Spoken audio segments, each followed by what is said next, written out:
अल्लामा खादिम हुसैन रज़वी रहमतुल्लाह ताला अलैह आप फरमाते सन कि पहली दफा जदों मैनू गिरफ्तार किया गया, मैं तीसरी मंजिल ते बैठा सा ते पुलिस ने आके मैनू पकड़िया। कहते ने मैं व्हील चेयर ते बैठा सा, उन्होंने पकड़ के व्हील चेयर ते गिराया।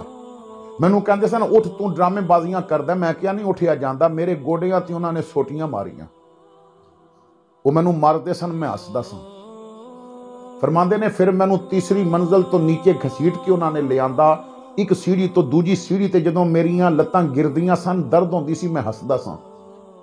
उन्हें मैनू उठा के तो गड्डी भी सुटिया ते एक ने मैनू थप्पड़ मारिया, मैं फिर हसिया ते मैनू कहंदा पागल हो गए, असी मारदे हां तू हसदा। मैं आखिया पागल नहीं। कहंदा फिर हसदा क्यों है? मैं आखिया हसन की वजह यह है तू भी किसी की नौकरी पिया करदा ते मैं भी किसी की नौकरी पिया करदा।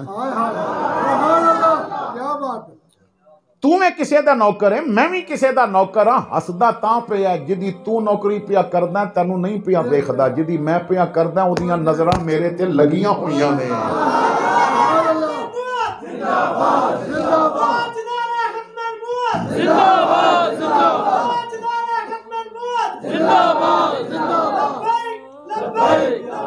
या रसूल अल्लाह लब्बैक लब्बैक लब्बैक या रसूल अल्लाह लब्बैक लब्बैक या रसूल अल्लाह। मैं आखिया जिदी मैं नौकरी पिया करदा ना उन्हां दियां नज़रां मेरे ते लगियां ने।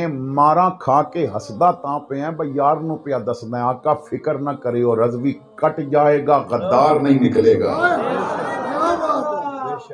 हुण ते बंदा कहंदा किधरे पुलिस ना फड़ लवे ते मैं साइड ते हो जावां बेहतर है। हुण ते वो पहले ही लिख देंदा वा मेरा ते लब्बैक दे नारे नाल ही ताल्लुक ही कोई नहीं। अजीब मिजाज बन गए। तो ये दसो कि असी हुजूर नाल कितनी मुहब्बत करते हैं। मेरे भाइयों जी असी वाकई हुजूर नाल मुहब्बत करते ना तो साडे घर तो जदों बेटी दुल्हन बन के निकलती तो कनीज़े फातिमा बन के निकलती। असी वाकई अगर हुजूर नाल मुहब्बत करते तो साडे घर विचों बेटा दूल्हा बन के निकलदा तो फिर गुलामे अली बन के निकलदा, गुलामे हसनैन बन के निकलदा, गुलामे मुस्तफा बन के निकलदा। लेकिन अफसोस असी अपनियां खुशियां गैरां दे नां करदे हां तो दावा हुजूर नाल मुहब्बत दा करदे हां। तो मैं दावत फिक्र देना बकदी तन्हाई च बैठ के तुसां हुजूर दी नात पढ़ी।